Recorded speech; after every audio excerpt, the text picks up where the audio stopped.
जय हिंद फ्रेंड्स आज की इस वीडियो में आप लोगों को माध्य ज्ञात करना सिखाने वाला हूं, जो आपके बोर्ड के एग्जाम के लिए 2 मार्क्स फिक्स कर देगा आज आपको। ठीक है, आप लोगों को ध्यान से सिर्फ देखना है। चलिए वीडियो को स्टार्ट करते हैं। आज आपको 2 नंबर सिखाने वाले हैं। देखिए, सिग्मा का जो मतलब होता है उसका मतलब होता है योग। योग का मतलब जोड़। क्या होता है? जोड़। यानी किसी चीज को हम जोड़ देते हैं तो उसको सिग्मा भी बोलते हैं। यानी कि योग के बदले हम सिग्मा भी लिख देते हैं, जोड़ के चिन्ह के बदले।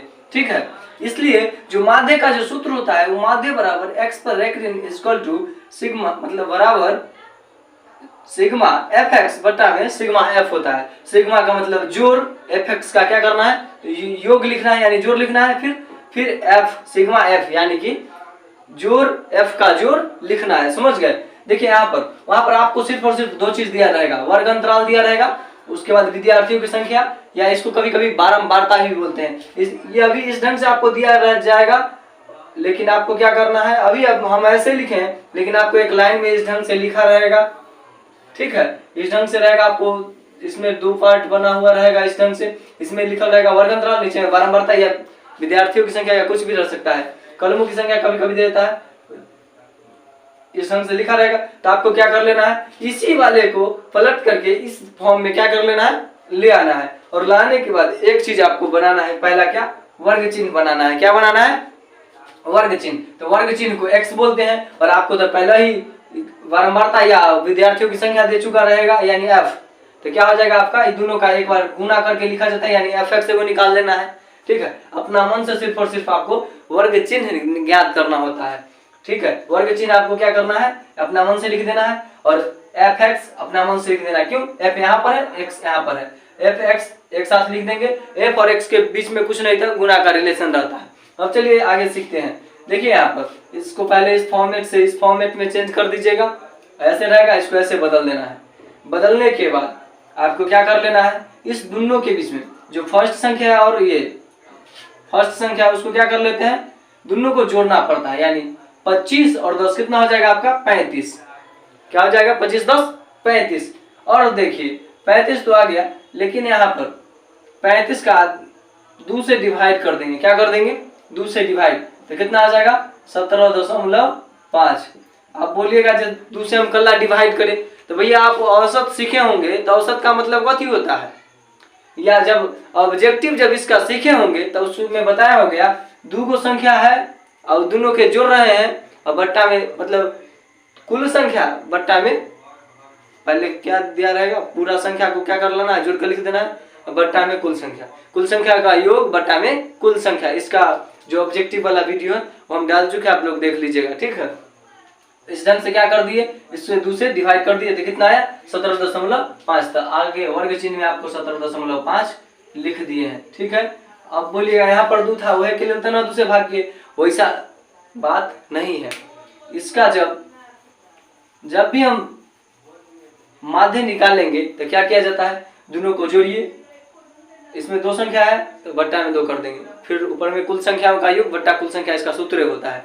ठीक है, कुल संख्या को जोड़ लिए और उसका कितना संख्या उतना से डिवाइड कर दिए, तो हमको कितना है, 17.5। इस ढंग से नेक्स्ट क्या है आपका, 25 और 40, 25-40 को जोड़िए तो कितना हो जाएगा आपका, 65। क्या हो जाएगा, 65। फिर 2 से डिवाइड कर देंगे, यहाँ पर 3 था तो हमको 3 से करना चाहिए था, ऐसा नहीं है। ठीक है, ये दोनों संख्या है, एक के लिए 2 से भाग देते हैं, क्योंकि दोनों को जोड़ रहे हैं, तो दोनों के जोड़ दिए, एक संख्या 2 संख्या हो गया, इतना से डिवाइड देंगे तो कितना आ जाएगा हमारा, 32.5 आ जाएगा। इस ढंग से यहाँ पर लिख देंगे क्या, 32.5। अच्छा, आपको एक बात मालूम होगा, आप चाहते तो एक और फॉर्म से ला सकते थे इसको, अपना मार्क्स मतलब जो इसका कैलकुलेशन होता है उतना ला सकते थे। जैसे कि देखिए 25 और 40 के बीच में कितने का अंतर है, 15 का अंतर है। तो 17 में अगर हम 15 जोड़ते, 17.5 में अगर हम 15 जोड़ते, तो भैया ध्यान से देखिए, 0.5 के 5, उसके बाद 7 5, 12 का 2 हाथ में 1, 2 1 3, देखिए 32.5 आया कि ना, बिल्कुल आया। और आप चाहते तो इसको जोड़ करके बट्टा में 2 से भाग करके भी इतना लाए हैं, और फिर क्या कर दिए हैं, इसी में इतना ऐड करते चले जाएंगे, जो बीच का अंतर है इसमें ऐड करते चले जाएंगे, तो हमारा नेक्स्ट निकलते चला जाएगा। या दोनों के जोड़ लीजिए, बट्टा में 2 से भाग कर दीजिए, उससे भी आप ज्ञात कर सकते हैं। हमारे ख्याल से आपको 15-15 देखिए 40 और 55 के बीच में 15 का अंदर 15 जोड़ करके लिख दीजिए। तो यहाँ पर 15 जोड़ेंगे तो यहाँ पर हो जाएगा आपका 7, यहाँ पर हो जाएगा 4। ठीक है, नेक्स्ट देखिए, फिर इसमें 15 जोड़ेंगे तो 7 5 आपका हो जाएगा 12, हाथ में 1 और 4 1 5।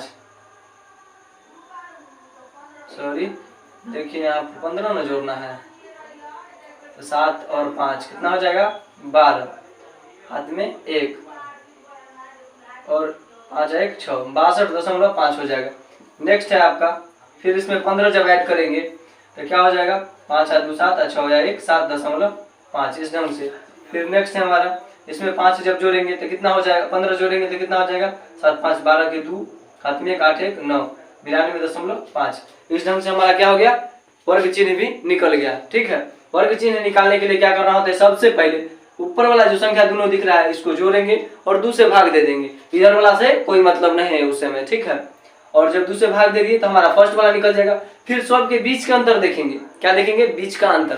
बीच का अंतर जो होगा उसी में फर्स्ट वाला जो संख्या हमको आया उसी में बीच का अंतर जोड़ जाएंगे और हमारा जितना रहेगा उतना बार निकाल देंगे। ठीक है, वर्ग चिन्ह, वर्ग चिन्ह जब निकल जाता है तो यहाँ पर क्या है, एफ एक्स, एफ और एक्स के बीच में गुना का संबंध रहता है। अब क्या करेंगे, इस संख्या और इस संख्या में क्या कर देंगे, एफ हो गया, ये हो गया एक्स, यहाँ पर बोलता है एफ एक्स लिखिए, लेकिन किस चीज करके, गुना करके लिखना है। तो इसमें और इसमें क्या करते हैं, गुना करते हैं। तो देखिए 17.5 में जब हम 2 से गुना करेंगे तो कितना हो जाएगा, 5 दूनी के 10, 10 के 0, हाथ में 1, फिर पॉइंट के पॉइंट आपका हो गया, हाथ में 1 है, और 7 दूनी के 14, 1 15 के 5, हाथ में 1, और 2 1 2 1 3, आपका क्या आ गया 35.0। फिर देखिए 32.5 में 3 से करना है तो 5 3 के 15, 15 के 5, हाथ में 1, 3 दूनी के 6 1 7, और फिर 3 3 के 9, एक संख्या के बाद पॉइंट है तो यहाँ पर पॉइंट लगा दिए। नेक्स्ट आपका क्या है, 7 में 47.5 से गुना करना था, 7 5 35 के 5, हाथ में 3, फिर 7 7 49 और 3 52 के 2, हाथ में 5, 7 6 28 और 5 कितना हो जाएगा आपका 28 5 33। ठीक है, 33 लिख दिए। फिर नेक्स्ट है 6 में 62.5 से गुना करना है तो करेंगे तो कितना हो जाएगा, 6 5 30 के 0, हाथ में 3, 6 दूना 6 दूना के 12, 12 3 15 के 5, हाथ में 1, और फिर 6 चौक 36 1 37, आपका इस ढंग से हो गया 375.0।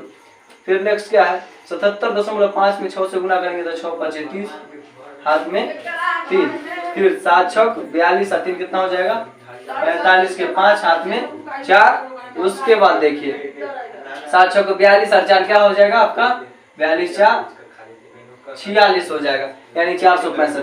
फिर क्या करेंगे 92.5 में 6 से गुना करेंगे तो 6 5 30 के 0, हाथ में 3, फिर 9 दूनी के 6 दूनी के 12 3 15, 15 के 5, हाथ में 1, फिर क्या करेंगे 9 6 54 1 55।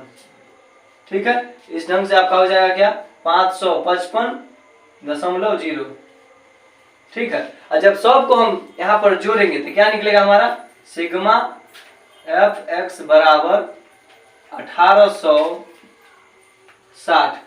ठीक है, इस ढंग से जोड़ते हैं तो कितना आएगा हमारा, सिग्मा, सिग्मा का मतलब होता है योग, यानी कि जोड़ का चिन्ह, यानी, और एफ एक्स का क्या है, जोड़ है। एफ एक्स को पूरे को जोड़ते हैं तो 1860 आता है हमारा। ठीक है, फिर हम क्या करते हैं, एफ को जोड़ लेते हैं। एफ को जब जोड़ेंगे तो कितना आएगा, जोड़िए 3 2 5, 5 हो गया हमारा, 5 7 12, 12 6 18, 18 6 24, 24 6 कितना हो जाएगा 30 हो जाएगा हमारा। यानी कि हमारा जो सिग्मा एफ निकला, सिग्मा का मतलब योग, और एफ किसका योग है, तो एफ का योग है, या योग का मतलब होता है जोड़। तो कितना है 30, तो 30 लिख दिए। ठीक है, और हम तो सूत्र देखिए यहाँ पर सिग्मा का मतलब योग या जोड़ होता है। ठीक है, ठीक है, अब देखिए हमारा जो सूत्र होता है माध्य ज्ञात करने के लिए, एक्स पर रेख ऋण बराबर सिग्मा एफ एक्स बटा सिग्मा एफ। कहीं यहाँ पर एक्स की जगह पर डीओ दे देता है। ठीक है, तो एग्जाम में अगर डी दे देता है फिर इसको क्लिक कर दीजिएगा। ठीक है, यहाँ पर देखिए क्या है, एक्स पर रेख ऋण सिग्मा एफ एक्स पूछ रहा है, क्या सिग्मा एफ एक्स, तो सिग्मा एफ एक्स हमको कितना है 1860।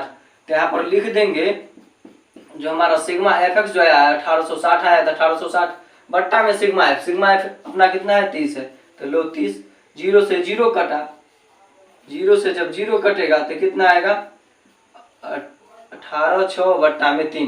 देखिए 3 इकाई 3 और 3 6 18 और 6 दूनी के 12, यानी कि x पर रेखनीन बराबर 62 बट्टा 1। कोई भी चीज के बट्टा में कुछ होना तो एक छुपल रहता है, ये हमारा क्या हो गया 62 आंसर। यानी जो माध्य जो निकला कितना निकला 62 निकला। कौन विधि से निकला है? तो प्रत्यक्ष विधि से। किस विधि से निकला है? प्रत्यक्ष विधि से निकला है। ठीक है, प्रत्यक्ष विधि। इस ढंग से आप क्या कर सकते हैं, आप अपने एग्जाम में क्या कर सकते हैं, बना करके आप 2 नंबर पा सकते हैं। आप चाहे तो इसका स्क्रीनशॉट ले सकते हैं। अगर आपको न समझ में आया है तो क्या कीजिएगा, फिर से वीडियो को रिकॉल कर लीजिएगा और फिर से पीछे करके देख लीजिएगा, और जहां से समझ में ना आया फिर से समझ लीजिएगा। अगर आपको अच्छे से समझ में नहीं आता है कमेंट कीजिएगा, फिर से आपके लिए दूसरे क्वेश्चन के साथ फिर से समझाने का प्रयास करूंगा। ठीक है, आई होप आप लोग को समझ में आया होगा। आप लोग क्या कीजिएगा, इसको ध्यान से नोट्स करके नेक्स्ट क्वेश्चन बनाने का प्रयास कीजिएगा। ठीक है, मिलते हैं अगली वीडियो में।